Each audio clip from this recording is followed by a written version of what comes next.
Welcome back to the accounting classes. I hope you all are fit and good at your home.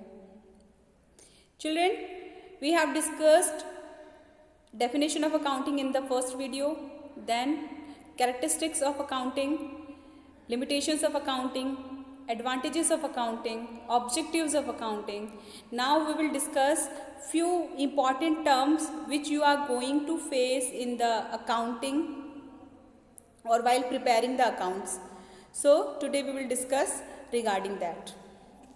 See children, these all points you will get on the page number 14, 15 and so on. Your NCERT book, page number 14. NCERT.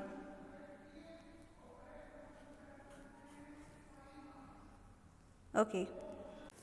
So children, first and foremost point is entity. Entity.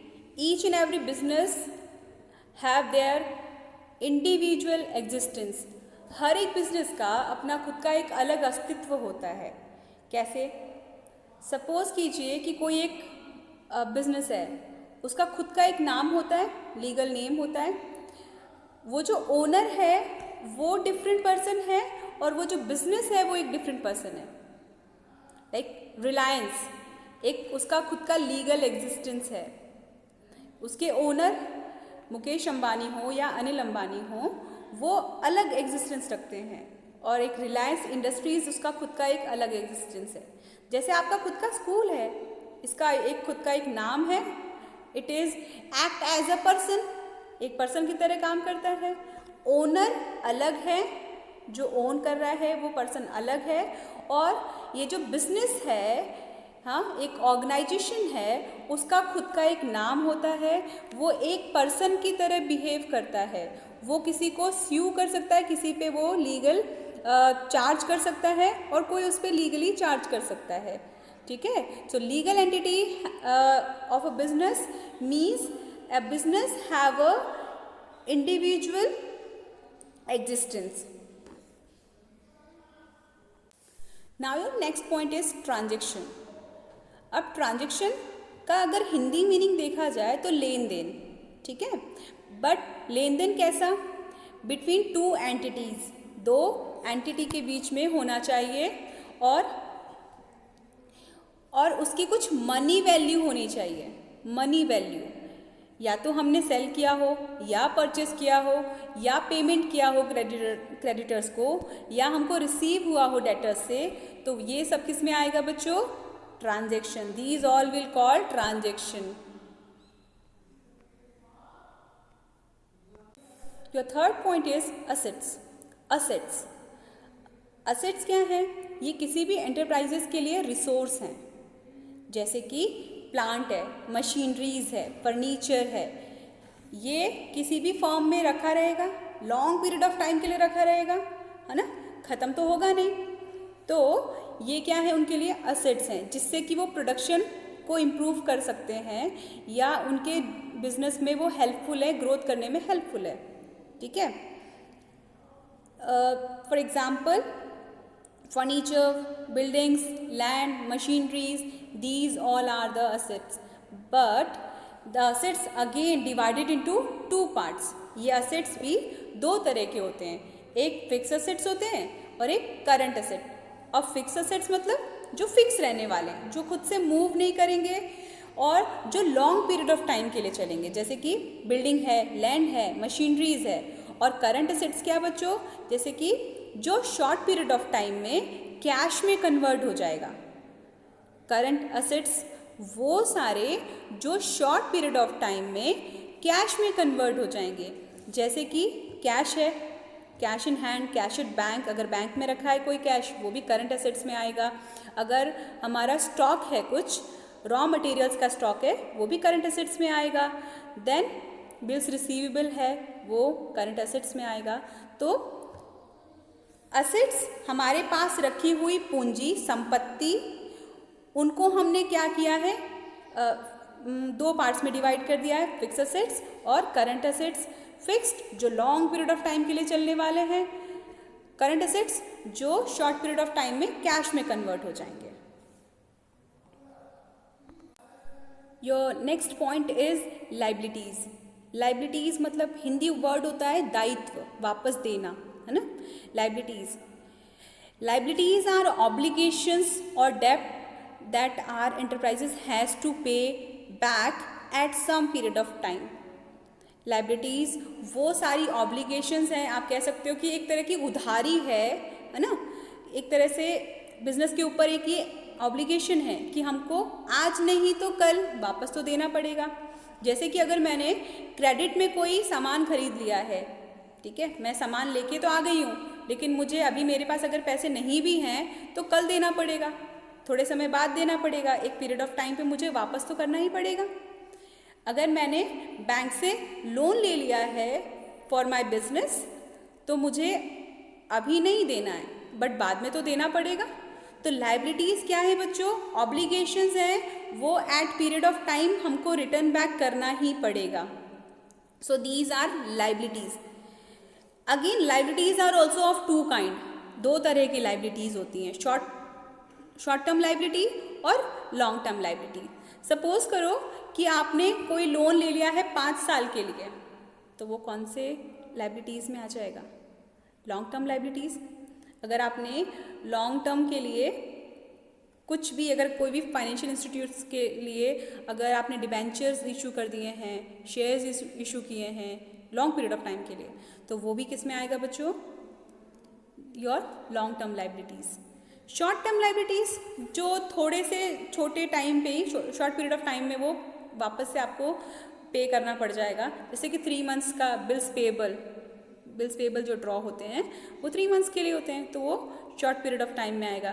Creditors हैं, अगर आपने किसी से credit पे purchase कर लिया है तो वो आपको 1 मंथ या 2 मंथ्स के बाद रिटर्न बैक करना ही पड़ेगा।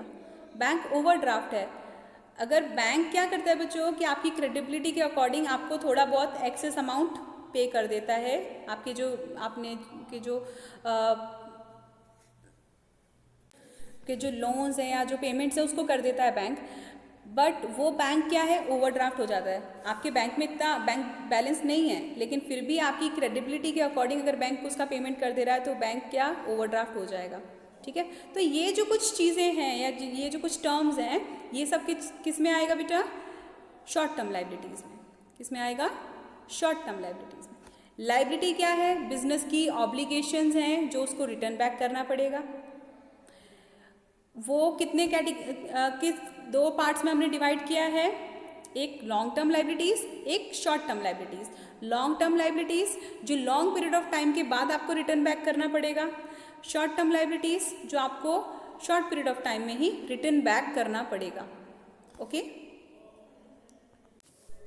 Now your next term is capital.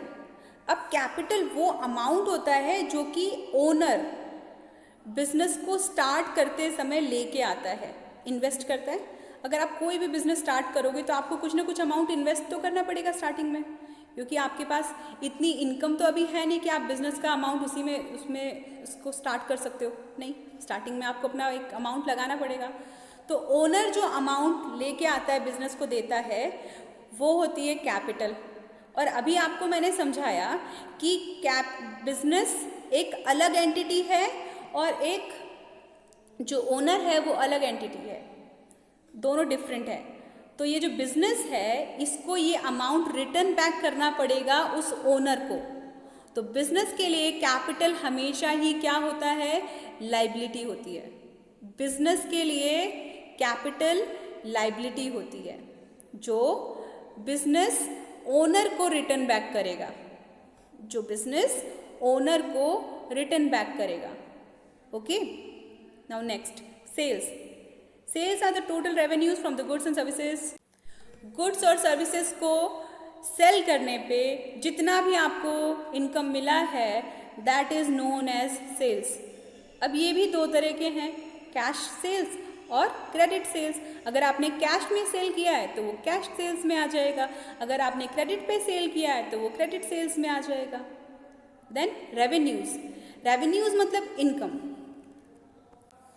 Business को जिस भी तरीके से इनकम गेन हुई है वो सब कुछ रेवेन्यू में आएगा। For example commission, interest, dividends, rent, receive. Then your next point is expenses. Expenses incurred by business in a process of earning revenue are called expenses. Revenue मतलब इनकम. अब इस इनकम को अचीव करने में आपको जितने भी एक्सपेंसेस करने पड़े हैं वो सब कुछ एक्सपेंसेस में आएंगे. सी, अगर आपको कुछ भी आप प्रोडक्शन कर रहे हो, ठीक है, तो जितने भी छोटे मोटे खर्चे हैं, जैसे कि आपको लाइट्स का बिल पे करना पड़ेगा, रेंट अगर आपने कोई पर्टिकुलर एरिया लिया है तो उसका आपको रेंट या रॉयल्टी पे करनी पड़ेगी. देन कॉस्ट ऑफ हीटर है. अच्छा, आपने अगर कुछ वर्कर्स रखे हैं तो उनको आपको सैलरीज देनी पड़ेगी. ठीक है, इनकम को गेन करने में आपने जितने भी ये जो एक्सपेंसेस किए हैं, खर्चे किए हैं, ये सब कुछ एक्सपेंसेस में आएगा. Got it? इनकम को गेन करने में आपने जितने भी एक्सपेंसेस किए हैं वो सब कुछ एक्सपेंसेस में आएगा. For example, paying salaries, rent देते हैं ना हम लोग, तो फिर ये खर्चा हो गया हमारा. Next point is expenditure. अब हम अगर जो भी मनी एक्सपेंड कर रहे हैं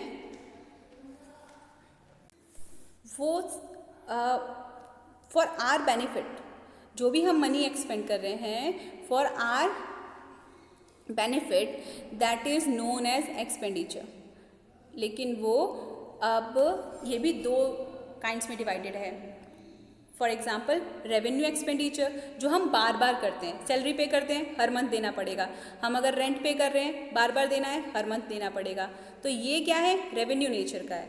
लेकिन ऐसे एक्सपेंडिचर जो हम लॉन्ग पीरियड ऑफ टाइम के लिए करने वाले हैं, जो एक ही ईयर में या 1 ईयर में एग्जॉस्ट नहीं होने वाला है, जैसे कि मशीनरी परचेस किया है, प्रोडक्शन इंक्रीज़ करने के लिए मैंने अगर मशीनरी परचेस किया है तो वो 1 साल में तो ख़त्म होगा नहीं, एग्जॉस्ट तो होगा नहीं, लॉन्ग पीरियड ऑफ टाइम के लिए है. तो ये एक्सपेंडिचर कैपिटल नेचर के एक्सपेंडिचर में काउंट होगा. कौन से नेचर में? कैपिटल नेचर के एक्सपेंडिचर में काउंट होगा. तो दो तरह के एक्सपेंडिचर हो गए, एक रेवेन्यू एक्सपेंडिचर और एक capital expenditure. Capital expenditure long period of time, revenue expenditure occurs again and again, और you can say per month और आफ्टर अ पर्टिकुलर टाइम, बार बार होने वाला है ये. Profit. Next point is profit. The excess of revenue of a period over its related expenses during accounting year is a profit. Profit increase the investment of the owner. Profit जितने भी आपने expenses कर दिए हैं और जितना आपको revenue मिला है, तो अगर रेवेन्यू ज़्यादा है, रेवेन्यू आपको ज़्यादा है, इनकम ज़्यादा हुई है, और एक्सपेंडिचर अगर कम हुआ है, तो आपको क्या होगा? प्रॉफिट. और ये प्रॉफिट कहाँ जाके जुड़ने वाला है? उस किसको मिलने वाला है? ओनर को. So it is given to the owner, और it will increase the investment of owner. Owner का इन्वेस्टमेंट इंक्रीज करने वाला है. Then gain. अब a profit that arise from the events transaction which are identical to the business such as sale of fix asset. Gain मतलब कभी कभार होने वाला लाभ. कभी कभार, जैसे कि आप कभी कभी बेचोगे मशीन को, ओल्ड मशीन है, आपने उसको सेल कर दिया, तो आपको उससे गेन हो गया. या फिर कोई कोर्ट केस आपने लगाया था किसी पे, वो आप जीत गए, तो उससे आपको इनकम हो जाएगी. तो गेन मतलब एक तरह से लाभ है जो कभी कभार होने वाला है. ओके. Then loss. लॉस, अगर आपके अकाउंटिंग ईयर में एक्सपेंस ज़्यादा हैं और रेवेन्यू कम है, तो क्या होगा?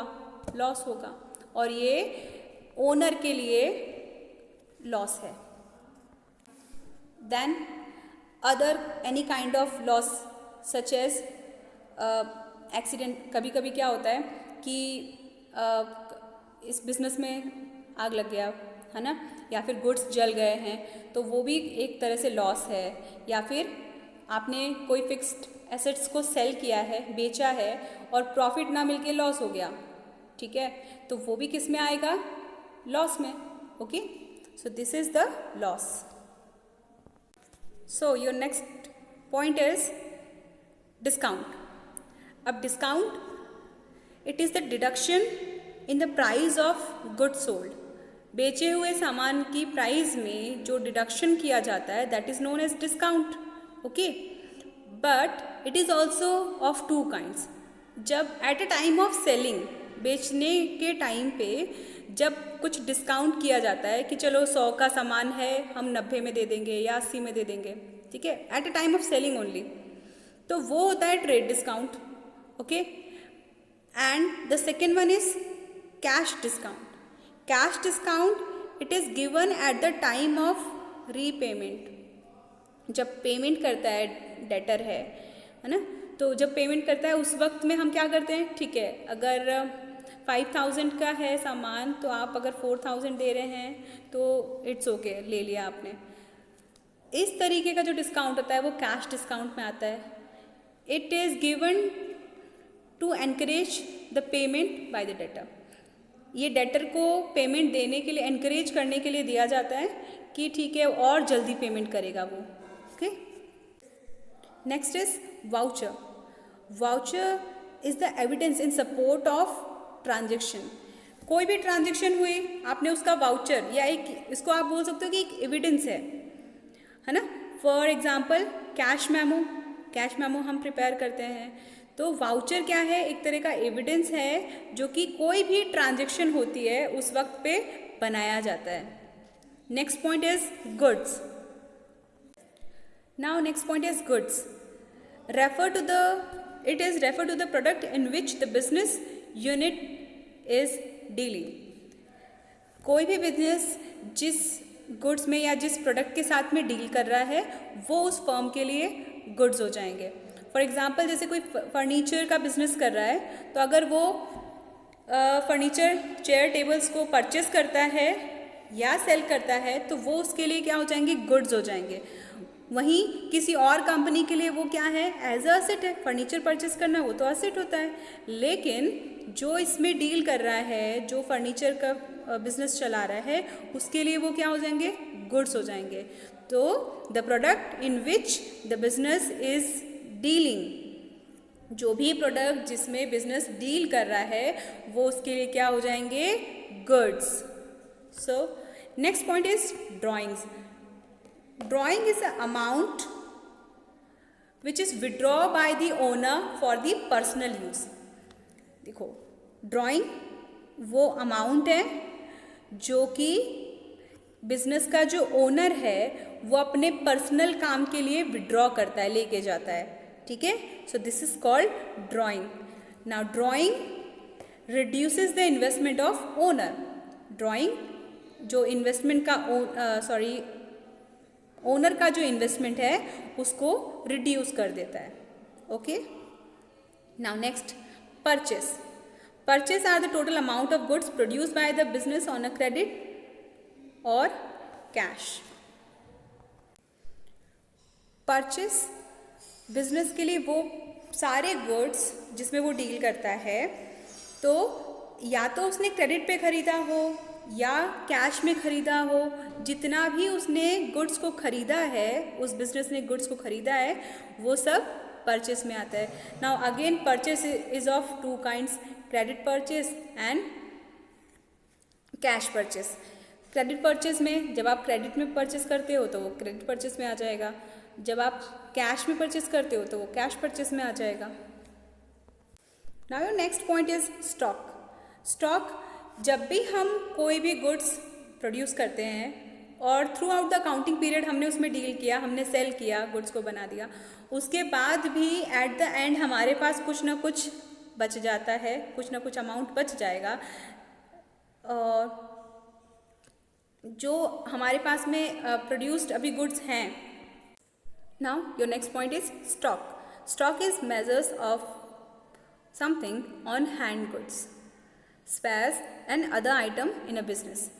वो सारे गुड्स जो कि या तो हमारे पास अभी रखे हुए हैं या सेल आउट करने के बाद बच गए हैं, तो वो सब कुछ स्टॉक में काउंट होगा, इन्वेंट्रीज में काउंट होगा. It is of two kinds, opening stock and closing stock. Opening stock जो साल के स्टार्टिंग में हमारे पास में अमाउंट बचा हुआ है दैट इज़ ओपनिंग स्टॉक। हमने किसके साथ कितने स्टॉक के साथ में स्टार्ट किया था, वो हमारे लिए ओपनिंग स्टॉक हो जाएगा।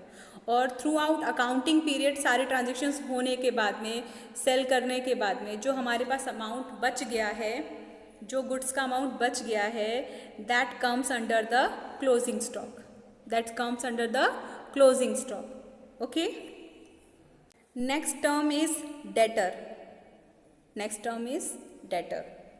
Now debtors are person or other entities who own to enterprises an amount for buying goods and services on credit.